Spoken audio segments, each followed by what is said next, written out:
Hey, what's up guys? This is Justin, and I'm here today to discuss to you my experience with DC Comics while I was at San Diego Comic-Con. There were some great panels I attended, kick-ass cosplays, ridiculously crazy news reveals, and so much more. So let's just dive right in and talk about the highlights.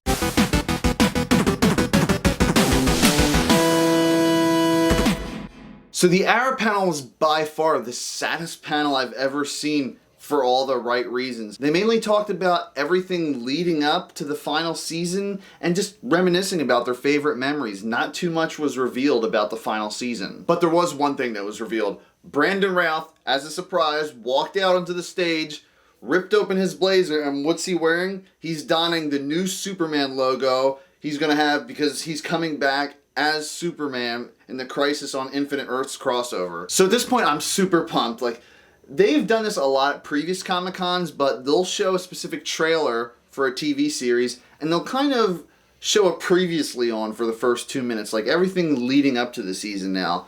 And that was no different with this season of Arrow. We got a little bit of a tease in Arrow Season 8 with this trailer. John Diggle's son is going to play a big part, and he's being portrayed by a new actor. I'm pretty sure that was Deathstroke they showed in the trailer. His mask looked a little bit different, so I don't know if maybe Diggle's going to be a part of Deathstroke's followers or he's going to pretend to be Deathstroke. No idea. Either way, as far as this show goes, however it's going to end, this panel was really sad. They all took one final bow at the end of it. It was really emotional. Stephen Amell, Oliver Queen, the Green Arrow. I'm super excited to just see how this whole entire Season 8 is going to revolve around the Crisis on Infinite Earths storyline. So after the Arrow panel, I actually won a Flash autograph signing, so I wasn't really able to attend the Supergirl panel.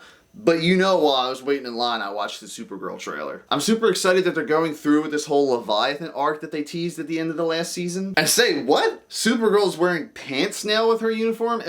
It was a little weird to me. I was kind of thrown off, but I thought about it more and more, and I'm a huge fan of Injustice too, and her suit in the new season kind of is a little bit reminiscent of one of the variations of her suit in that game. Anyone who knows me knows I have a love-hate relationship with Supergirl. I love the series, but every once in a while they throw their political agenda into the show, and I'm not too big of a fan of that, but I'll admit, the last season I really loved, so if it's anything like the last season, I'll be sold on Supergirl. Alright, I missed out on a lot for Black Lightning. I loved Season 1. I watched the first episode of Season 2. It wasn't bad or anything like that. It's just I have so many freaking shows to watch that I just never got around to finishing Season 2. After seeing the recap trailer when I was at the panel, God, I gotta go back and watch this season now. The recap for Season 2 looks great, and the setup for Season 3 looks insane. This whole group of powered individuals going up against Black Lightning and his crew, that's going to be awesome. The coolest part of the Black Lightning panel was actually the Q&A. One of the fans went up and asked a question about what type of DC character would they like to see appear in Freeland. And one of the cast members said John Stewart, Green Lantern. They think he would be a perfect fit. And honestly, with the whole culture that's going around with the show and the whole theme, he'd be a perfect fit. I mean, obviously there'd be some budgeting issues with Green Lantern because his story takes place in space half the time, but I would be down for that. And of course, you're going to have someone come up on the Black Lightning panel and ask, when's Black Lightning coming over to the other CW shows? Now, Cress Williams answered this question himself, and he just gave the traditional, I don't know, more non-committal answers, basically. He said he would love that to happen, and he would say as far as him going to Central City or Star City, he would actually like to see the characters come to Freeland, like throw it into the mix, throw into the rough shit going on down there. His story is just really compelling. I'd love to see a huge crossover with all these characters. So Black Lightning Season 3 has me really pumped. So The Flash, one of my favorite DC characters, if you guys can't tell, The Flash had one of my favorite panels, if not my favorite panel of all, at San Diego Comic-Con this year. When I was there and they first introduced the new showrunner and all these other people there, I was stoked. Now, I actually got to meet the new showrunner at a meet and greet, and we were talking for a little bit, but regardless, I'll get to that later. So, they first came out onto the panel, and they were talking about, you know, we know this show has needed kind of a revamp, so what we want to do is have 22 episodes, 2 individual contained arcs of 11 episodes each. And I almost jumped out of my seat because I'm a huge fan of Gotham's villain arcs that they do, and how they did the one season of Agents of S.H.I.E.L.D. with Agents of Hydra, LMD, and Ghost Rider. They split up these stories into 5 or 6 episode contained arcs, and even though this season's doing 11, you have the 2 11 episode self-contained arcs and the Crisis crossover. So you're going to have 3 big bads that the Flash faces off in this season, and I'm totally down for that. Ever since the first season, this show has been good. I'm not going to lie. It's been good. The characters are good, but they just don't know how to nail the villain like they did in season 1 with Reverse Flash. So they showed the trailer, and I first hear, "My name is Ramsey Ross." Is that freaking Mohinder Suresh? Like, anyone who watched Heroes would recognize that narrator right away as Mohinder Suresh from Heroes, and I was ecstatic. This trailer was a little different. Now, they did have Ramsey Rosso, Bloodwork, which he's being called in this season, narrate, and they were showing some older clips, but most of them were new clips for this Flash season, because for the first half of this season, it's going to be its own arc. So we really only got a look at that. We didn't get a look at the second arc, whatever they're doing for that. I don't think anyone has a clue what's going on for that second half of this season next year. And yes, I did get to win a raffle, like I said earlier, and I got to meet the entire cast. Got all their autographs: Tom Cavanaugh, Danielle Panabaker, Grant Gustin, Carlos Valdez, and all the others, including the showrunner. The showrunner I got to talk to the most, and we were talking about the whole Crisis crossover and Brandon Routh with the new Superman logo design. And I was talking to him about it. He's just like, yeah, believe it or not, Warner Brothers had the Superman Returns suit locked up in the Warner Brothers vault, and they wanted an astronomical amount of money to bring that out for the television show, and they just couldn't pay it. So I get that, but it's kind of weird that Warner Brothers movies they put out and the TV shows don't have some sort of pull or agreement. I don't know why they still make them pay some sort of ridiculous price. And when I met Candace Patton, Iris West, she did give me a hug. That's right. But my favorite part is, before I got to get everyone's autographs, the security guard was like, "Put your phone away." And funny enough, I was wearing my own Flash cosplay. I was wearing the Flash suit. I'm like, I don't have any pockets here. I can't put my phone away. And they're just like, "Well, just keep your phone down. Don't bring it up at all." Okay. So I'm walking along, meet Candace, meet Carlos, meet the showrunner, and then Grant's right in the middle. So after I'm done talking to Grant, I'm just like, "Grant, can I get a picture with you?" He's like, "Yeah, sure." I'm like, "Okay, screw you, security officer." So I grabbed a picture with him, but before I left, Grant grabbed me again because all these freaking press wanted a picture of me and Grant Gustin with my suit on. I'm just like, this is awesome. I can die happy now. So the Flash Season 6, new format, new showrunner, a dope new suit. I'm really excited for this, guys. So on DC Universe stuff, Doom Patrol. Now, I was a huge fan of the first season of Doom Patrol. It was wacky, weird, the action was cool, it was funny.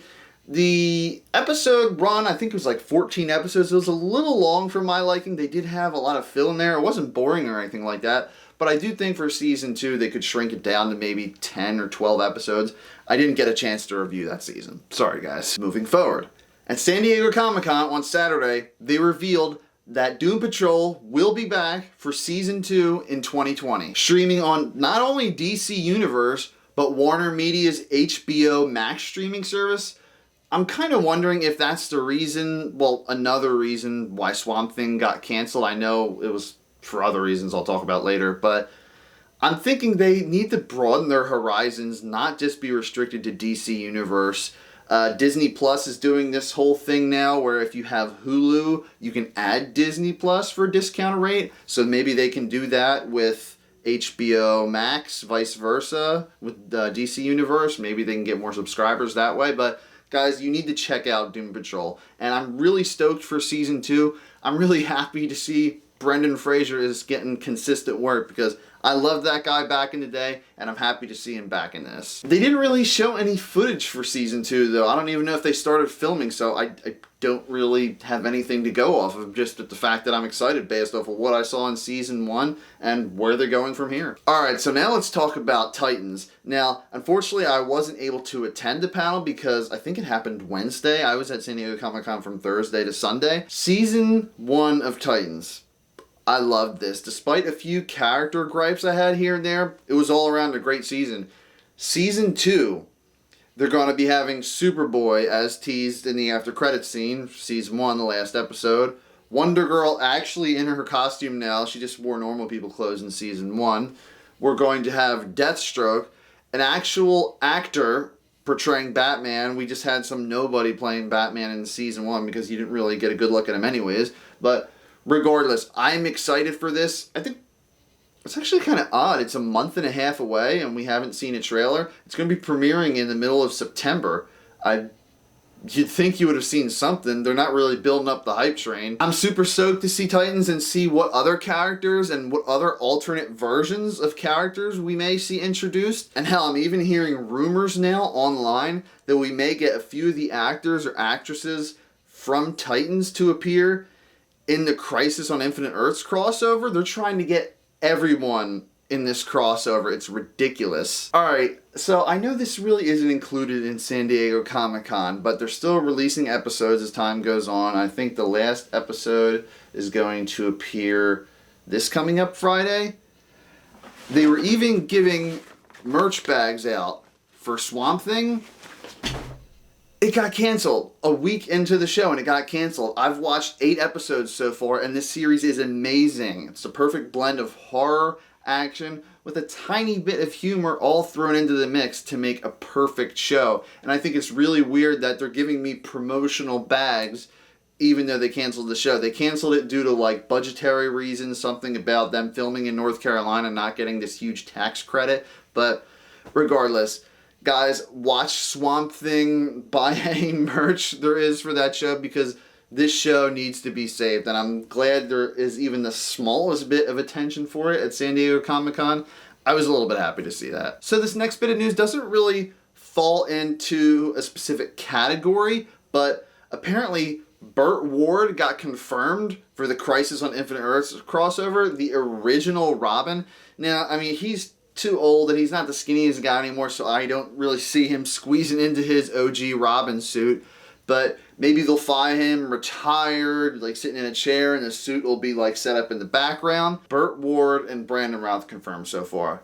But we got teased with Smallville last year, the actual location they shot the Kent Farm on in the Elseworlds crossover. So I know all these rumors are about DC characters coming in from other shows. I mean, you have a whole season of Arrow and all the other episodes in the Crisis crossover to bring in these random characters.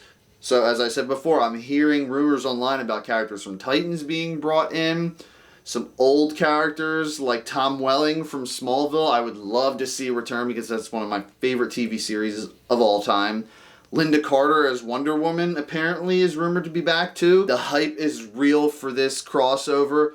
The hype is real for all these new DC show seasons, and this is honestly the most I've been excited for the CW shows in a while, let alone the DC universe as well. It's a great time to be a DC fan. Last, I want to talk about Batman Beyond. So Batman Beyond was one of my favorite series growing up as a kid.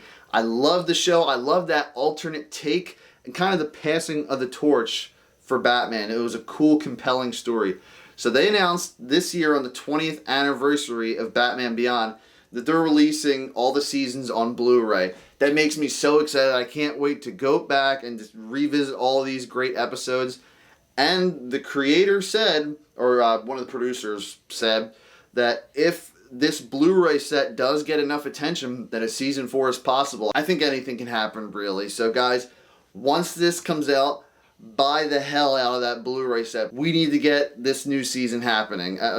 Maybe not even a new season, maybe just have him being brought back in a film, or even Titans. Just anything live action or animated Batman Beyond to see again, I'd be totally down for. So that's all I really have to talk about with DC today. Now, some of the panels I didn't really get to check out, like I didn't see the Batwoman premiere. My friend saw it and she said it was pretty good, but they tried to cram a lot into one pilot episode. I'm sure maybe they'll change some things before it appears on actual broadcast television. The Harley Quinn experience, the line was crazy long for that every day, so unfortunately I didn't get a chance to go into that either. But before I go, I'll leave you guys with some insanely good DC Comics cosplays I saw at the convention.